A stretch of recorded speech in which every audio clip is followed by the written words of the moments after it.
su asiento, hermano.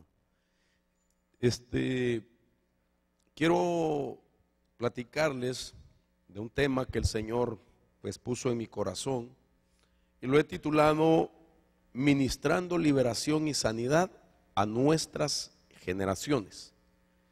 Considero con todo mi corazón, con una fe muy fuerte, de que este periodo de libertad que hemos estado viviendo y anunciándolo y viviéndolo, nos ha llevado no solamente a romper ataduras en nuestra vida, cosas que nos oprimían y nos limitaban en nuestro desarrollo, sino también creo yo con todo mi corazón que Dios está poniendo una unción fresca y muy poderosa en nosotros los adultos, los padres, para que podamos nosotros rescatar a nuestros descendientes, a nuestras generaciones que hayan estado en peligro o en algún tipo de ataque.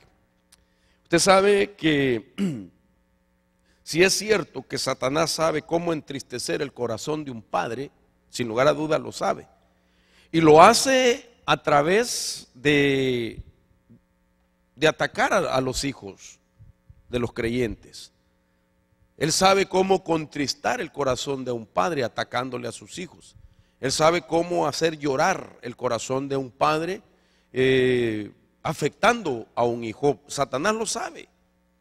Pero también debemos tener la paz y la tranquilidad de que Dios también tiene en su programa de redención hacia la humanidad.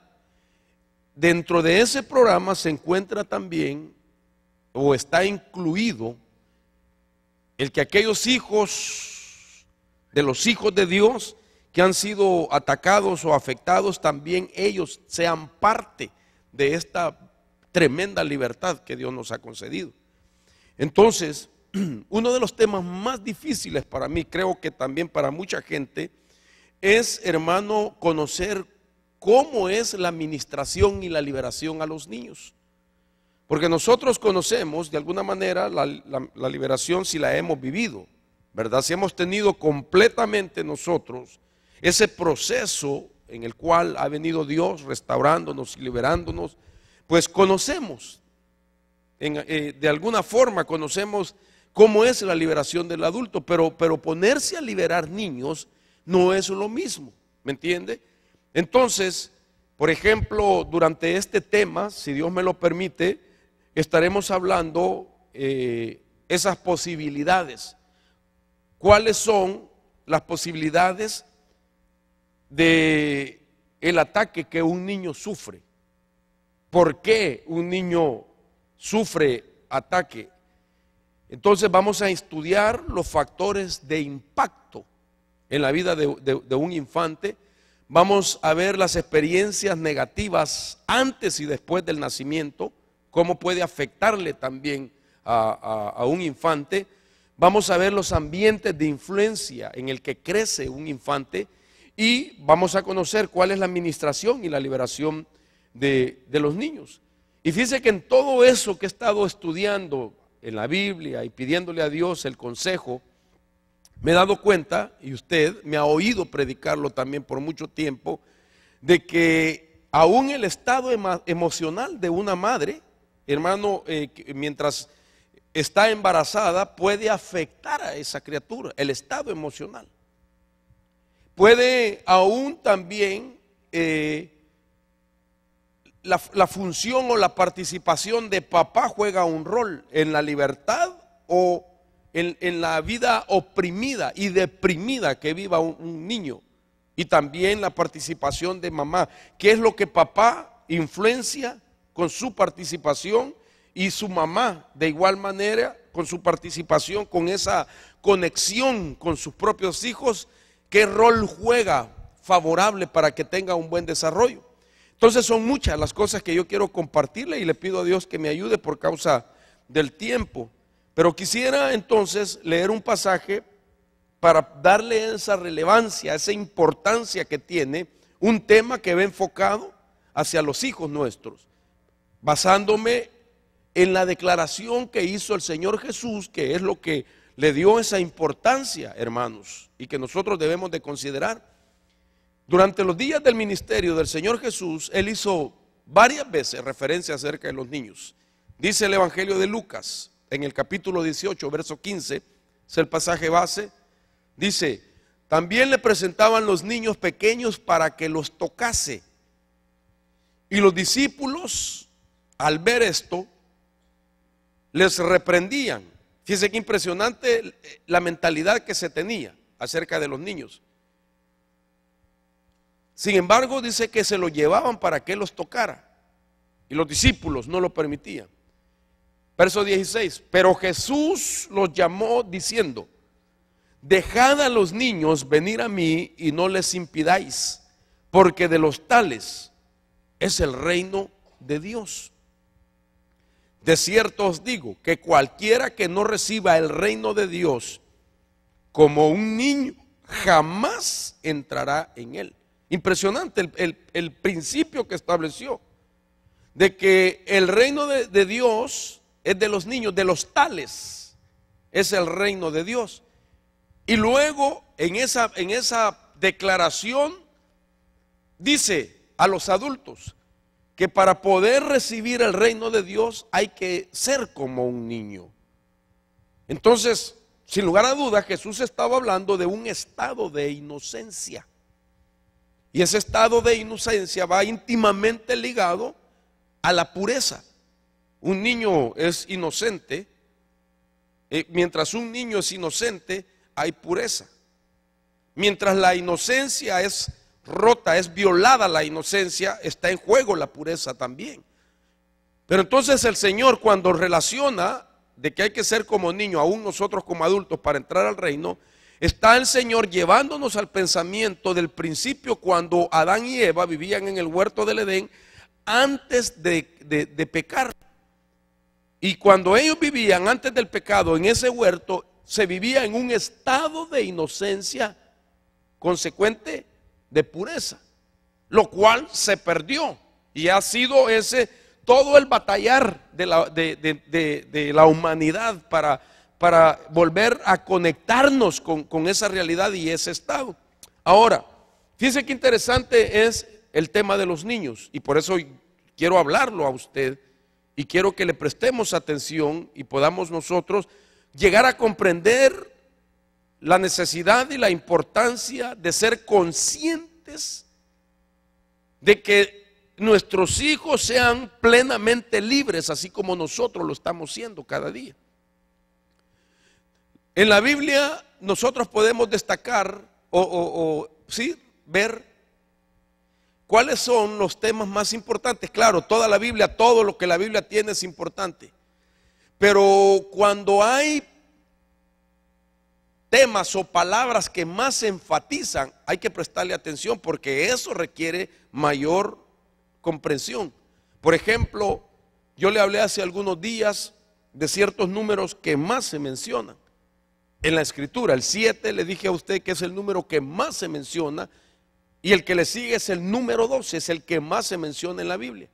Pero hay palabras como en este caso, que involucra la palabra que tiene que ver con niños. Imagínense que niño es mencionado 123 veces en la Biblia, y niños, término plural, se menciona 74 veces, 74 veces. De tal manera que al conjugar el singular de niño y el plural de niños, se menciona 197 veces en la Biblia, y eso le da relevancia, hermano, a la temática que estamos tocando acerca de los niños. Entonces, Jesús dijo también otra palabra que me llamó mucho la atención, dando a entender de que hay cosas profundas que van relacionadas con los niños. Oiga esto, el Señor lo dijo. Hay un pasaje que dice la Biblia, está en Mateo 21:16. Oiga esto. Y le dijeron: ¿oyes lo que dicen estos? Jesús les responde, o Jesús les dijo: sí.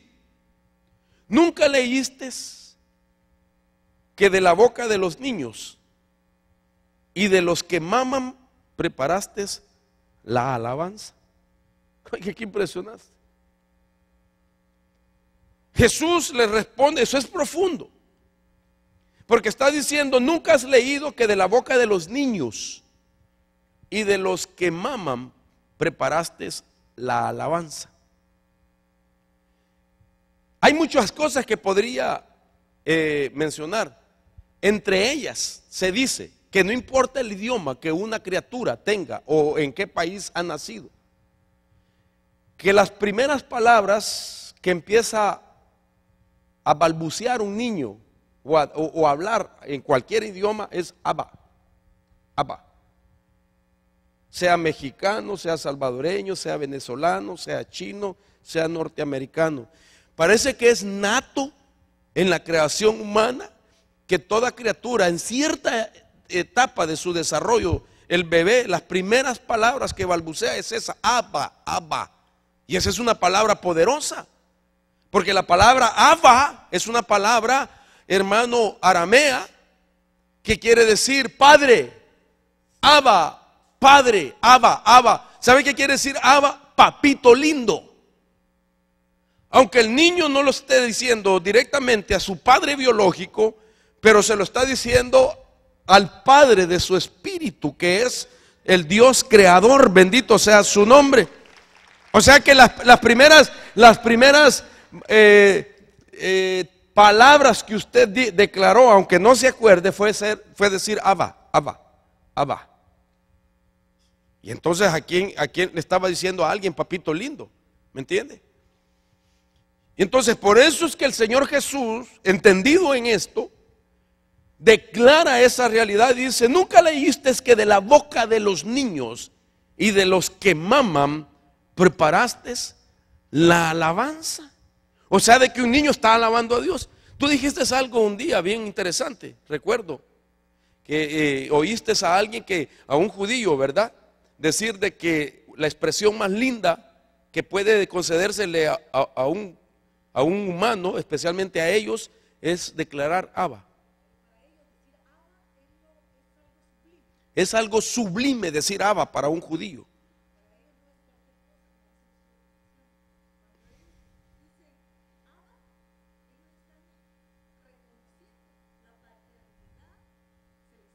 Wow.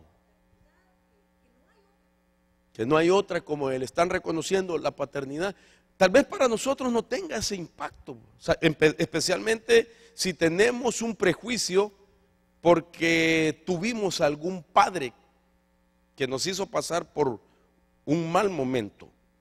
Entonces nos han desconectado de esa verdad, y en este proceso de restauración de Dios nos está llevando a nosotros a entender la profundidad y la grandeza que es vivir todos los días declarando de que tenemos un Padre celestial que nos ama con amor eterno. Amén. Y entonces este tema es interesante, volviendo al punto de los niños. Entonces, si Jesús relaciona al niño con cosas profundas, ahora me llama la atención también, y quiero mencionar la razón por qué muchos estudiosos de la palabra, por ejemplo, muchos teólogos, gente eminente, han llegado a decir, y tienen sus razones, de que el rostro de los querubines que estaban sobre el propiciatorio en el arca del pacto, dicen la mayor parte, muchos estudiosos aseguran de que, hermano, tienen rostro de niño. Y es impresionante ver cuando uno busca en fotografías, hermano, pues en las diferentes formas que se expresa aquella idea de aquella arca del pacto. Realmente en algunas ocasiones no se les mira figura al rostro, pero en otras se mira, hermano, ese perfil de niños. Y yo estudiando, escudriñando, pues doctrina de los judíos, historia, algunos puntos de vista de algunos teólogos, muchos concuerdan que esos querubines tienen rostro de niño. Y vuelvo al principio, porque Jesús entonces con razón dijo que los niños de los tales es el reino de Dios. ¿Me entiende? Y por eso dijo, cosas profundas también salen de la boca de los niños. Y vuelvo al principio, porque representan un estado de inocencia y de pureza. A mí me llama la atención eso. Porque si esos querubines son seres, son entidades vivas y que están sobre el propiciatorio tocándose con sus alas uno con otro, y están viendo, hermano, en el propiciatorio, que era aquella bandeja donde caía la sangre en el día de la expiación, me llama la atención que esa inocencia y esa pureza que ellos representan les hace a ellos el no juzgar. ¿Me entiende? La sangre que se está derramando por causa del pecado de un humano. No sé si me estoy dando a entender. O sea, ellos están viendo que allá hay sangre, y esa sangre representa que se está expiando el pecado de un ser humano, pero ellos no lo juzgan, así como un niño no tiene la capacidad de juzgar a un adulto. ¿Me voy a entender? Entonces, por eso creo yo que el pensamiento, hermano, tiene sentido. La razón por qué se dice y se cree de que eran rostros de niños, y eso le da la importancia del tema de nuestros hijos, de que ellos tienen que ser también liberados, experimentar una verdadera libertad, porque eso es lo que Dios anhela. En otras palabras, si un niño es afectado y su conciencia ha sido afectada y él sabe que lo que va a hacer es malo, sin embargo lo hace, es porque ese niño le fue atacada su estado de inocencia, perdió su pureza y ahora se prejuició como cualquier ser humano. Porque hoy en día no podemos negar que hay niños de 9 años, de 11 años que saben lo que es una pistola y matan. ¿Me entiende? Ya no se diga si ese niño trae ancestros tan terribles, que vamos a hablar un poco más hoy acerca de los ancestros que traen los hijos, y que entonces vienen con fuertes inclinaciones a cosas negativas por causa de la iniquidad que sus padres les heredaron. Entonces los hijos tienen que ser liberados también, así como un padre.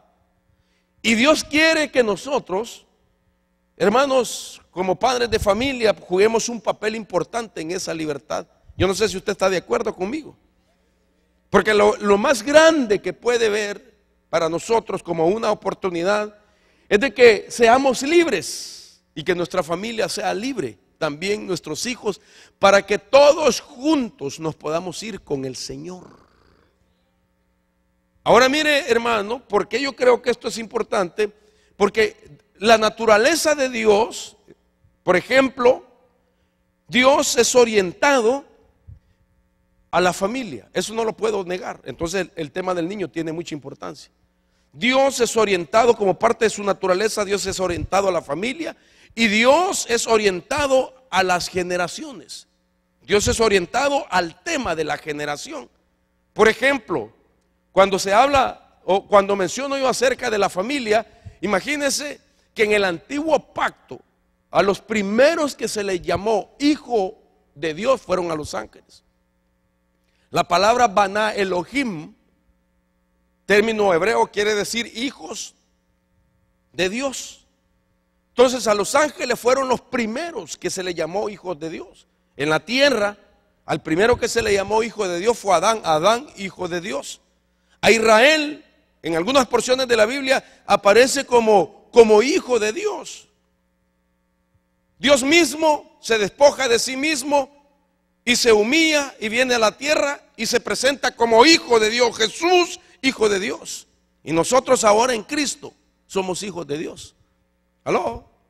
Entonces Dios es orientado a la familia. Generacionalmente también Dios se orienta a la generación. Por eso dice la Biblia: yo soy el Dios de Abraham, el Dios de Isaac y el Dios de Jacob. Éxodo capítulo 20 verso 6 dice, pero muestro misericordia por 1000 generaciones a los que me aman y guardan mis mandamientos. Amándolos nosotros a Dios, entonces Dios se muestra misericordioso con nuestras generaciones. ¿Hasta dónde y hasta cuándo? Hasta 1000 de ellas. Entonces, ¿cuál es la libertad de que ahora nosotros le podemos amar a Dios? Pero Dios lo que quiere es que nuestras generaciones que todavía no le aman encuentren misericordia, pero que ellos también en su momento aprendan a amar a Dios. Y así, hermanos, se va prolongando esa misericordia de generación en generación, porque esa es la promesa que Dios está haciendo. Ahora, fíjense qué interesante esto. Cuando yo declaro esto, de que Dios es orientado a la familia y es orientado a las generaciones, me llama la atención esto porque veo yo, hermano, de que se establece un principio ahí que debemos de considerar. Y es el principio de que Dios creó al ser humano en la base de la libertad, de tal manera que Él no tolera la esclavitud en el hombre ni en la mujer. Dios no tolera. Por eso Dios siempre va a estar enfocado en que alcancemos nuestra liberación, nuestra libertad. Por eso para Dios, hermano, es contra Él cuando algo se opone a la libertad o menosprecia la libertad. Por eso usted me ha oído enseñar de cómo Dios levanta al profeta Jeremías y se lo envía al rey de Ezequías, porque este rey proclama libertad y después vuelve a esclavizar. Dios siempre se va a oponer a eso, hermano. Todo lo que te oprima y todo lo que te esclavice en la vida, Dios no lo va a tolerar, porque Dios te creó en la base de la libertad y Dios es el primer misionero que concede libertad a su creación. Si aún la tierra gime por la libertad, la misma creación, aún los mismos animales serán liberados de la esclavitud en la que cayeron cuando el hombre, hermano, perdió esa libertad. Entonces, nosotros al conocer la libertad como padres, lo que Dios quiere es que nos esforcemos para que nuestras generaciones sean libres. Yo creo que el corazón de un buen padre siempre va a anhelar la libertad de sus descendientes. Yo creo que un mal padre, que aquí no hay ni uno, gracias a Dios, es el que no le importa la libertad de sus generaciones. Ese yo no sé qué corazón podrá tener el que no le interesa la libertad. Aquel que mira que su hijo se le está hundiendo y que él ni siquiera dobla rodillas para pedir misericordia.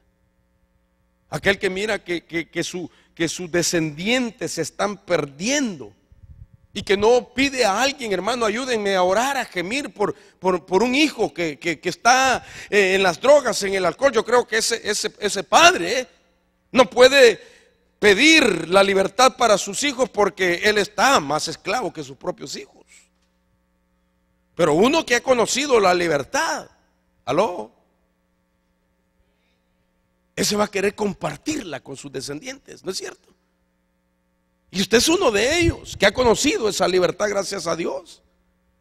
Entonces, este programa de liberación de Dios y de liberación es importante porque, hermano, no podemos negar de que Satanás siempre ha tratado de afectar nuestras simientes. Esa es una estrategia, es una forma de operación de él.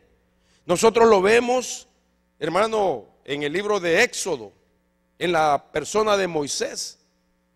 Moisés, que no se llamaba así por supuesto, pero era un niño que había nacido en una familia israelita y venía predestinado para cumplir una misión como un libertador. Y dice la Biblia que en esos días se estaban multiplicando mucho los israelitas en Egipto. Y el faraón mandó a matar a todos los varones de 2 años hacia abajo, porque en esa matanza él intentaba que se le diera muerte a alguien que venía con una predestinación para ser un libertador. Entonces atacó esa edad en el pueblo de Israel. En los días de nuestro Señor Jesucristo lo mismo pasó. Herodes, al saber que había nacido el rey de la gloria, mandó a hacer también esa matanza de niños.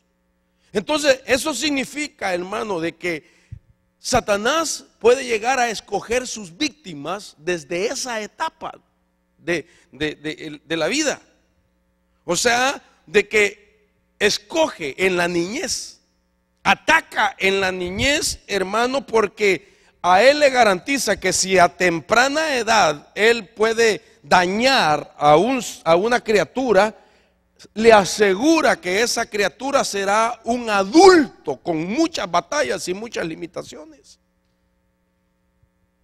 Nadie niega eso, hermano. Aún me llama la atención que consejeros cristianos y expertos que tratan la problemática social, especialmente en la edad del niño, ellos están conscientes de que una de las edades más vulnerables en el individuo, hombre o mujer, en el ser humano, es la etapa de niño.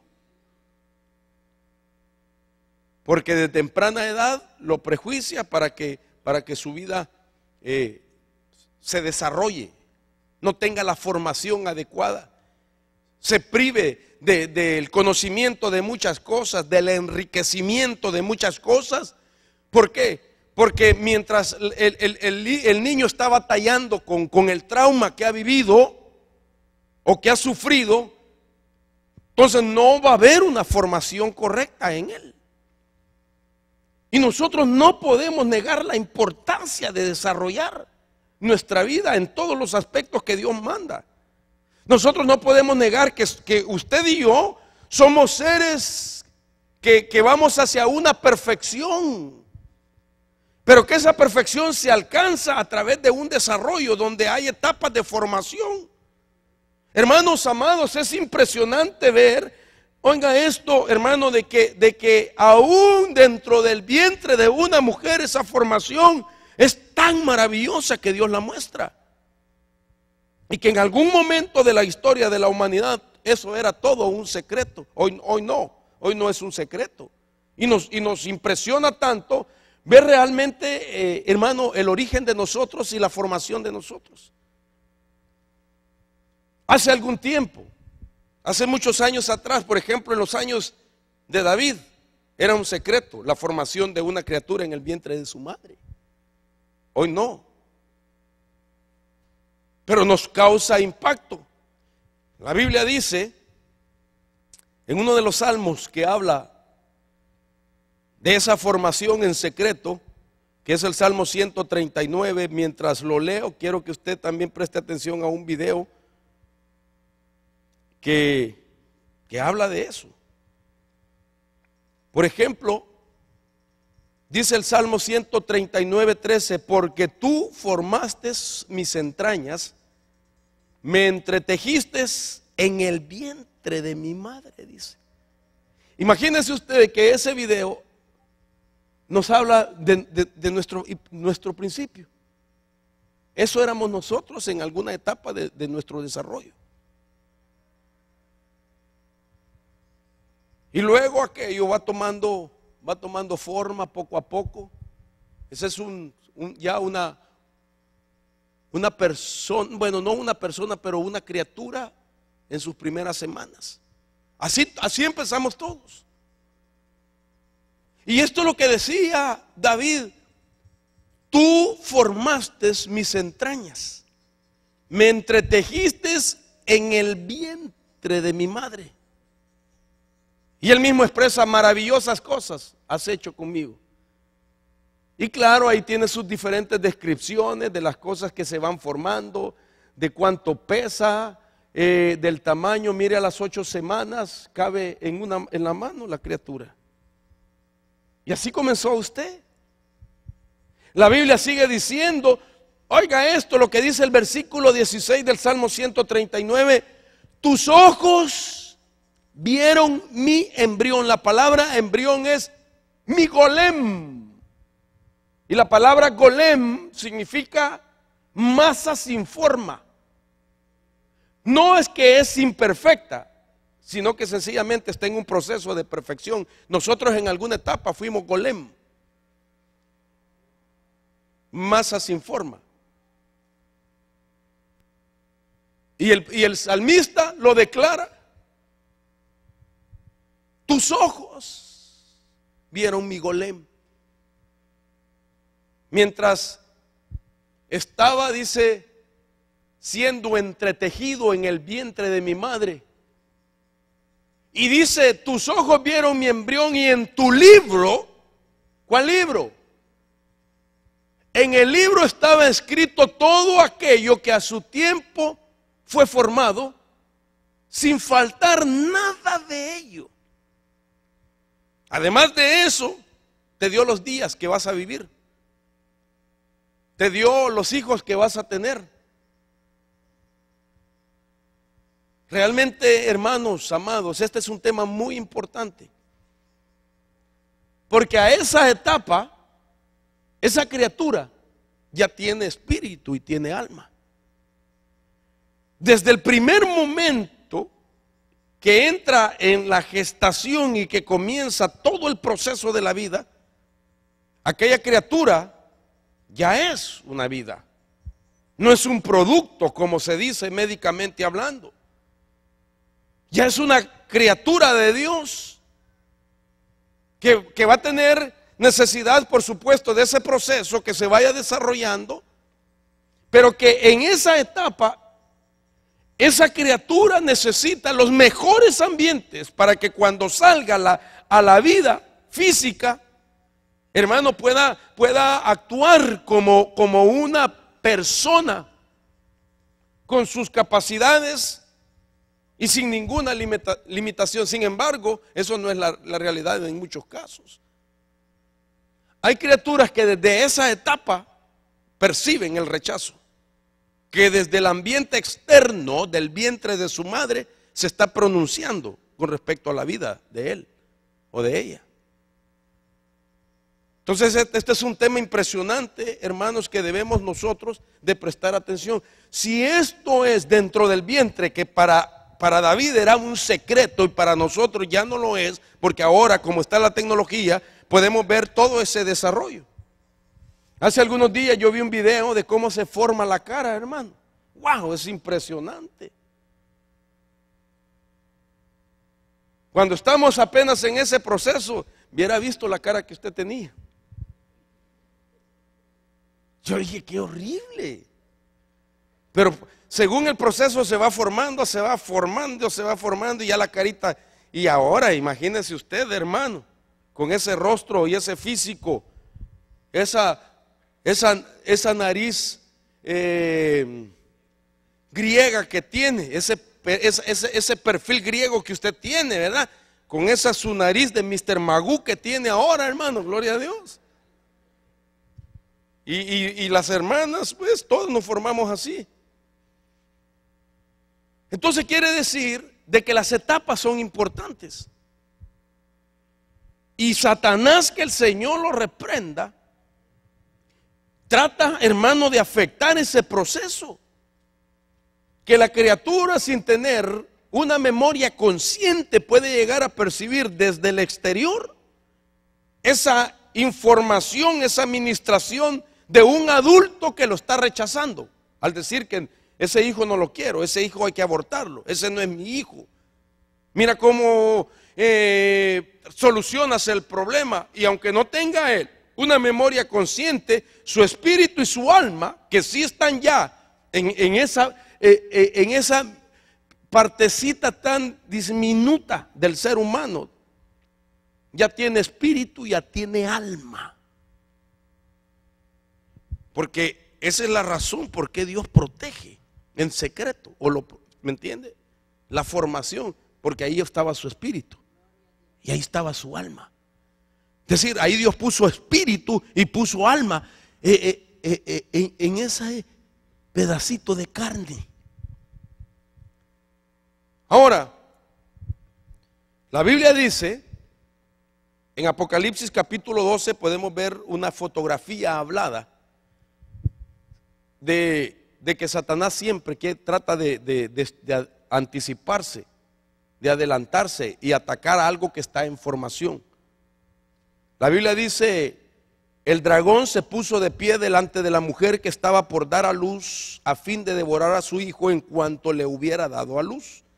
ella dio a luz un hijo varón que ha de guiar todas las naciones con cetro de hierro. Y su hijo fue arrebatado ante Dios y su trono. Entonces, ¿cómo el arrebatamiento está siendo velado por este dragón?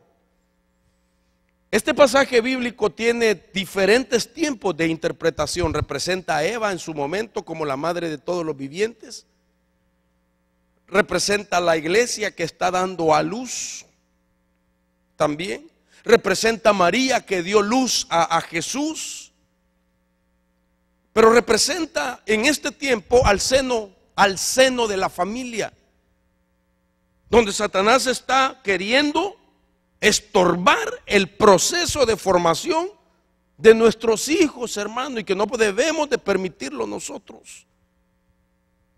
Entonces, cuando yo veo esto, ese constante asedio, según Apocalipsis 12, del dragón frente a la mujer que está a punto de dar a luz, eso es similar, hermano, a los ataques que sufre una mujer mientras está embarazada, y que la intención de Satanás es afectar emocionalmente a la madre con temores, con injusticias. ¿Para qué? Para que el niño se alimente de las emociones de su propia madre.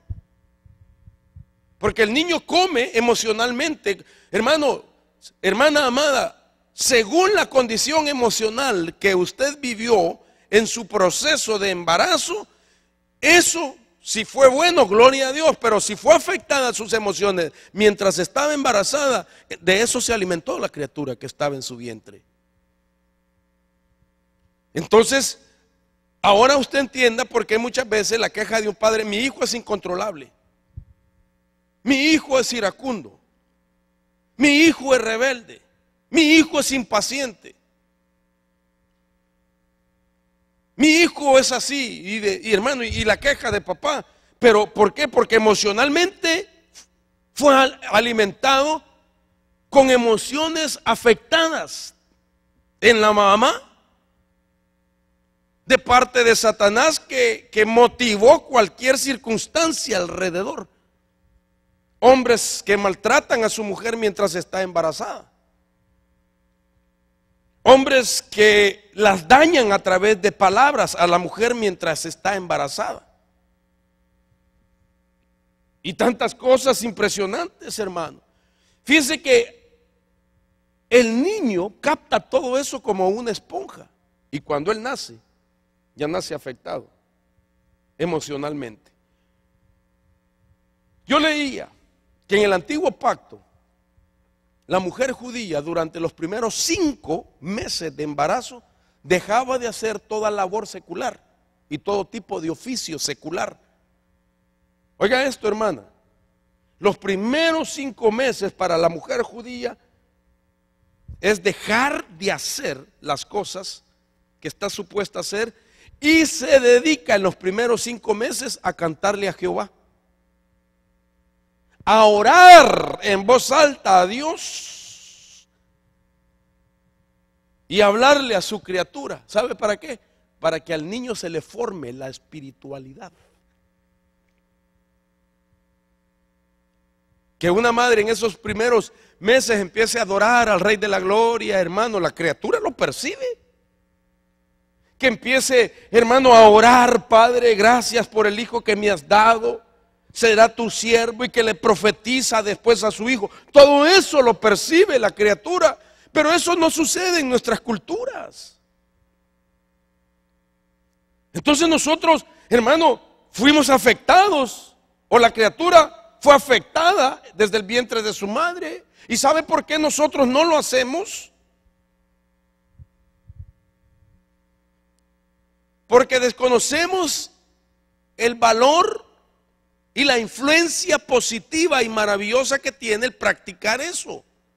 Es decir, como nosotros no fuimos formados en un vientre de una madre, con todo respeto para nuestras madrecitas, porque ellas eran ignorantes también de estas verdades, entonces padres, hermanos, esclavos, no cuidaron eso, Y contrario a eso, hubo maltratos, nos formamos durante esos 9 meses con ese tipo de ministración y nacimos y somos y fuimos como fuimos por causa de eso también.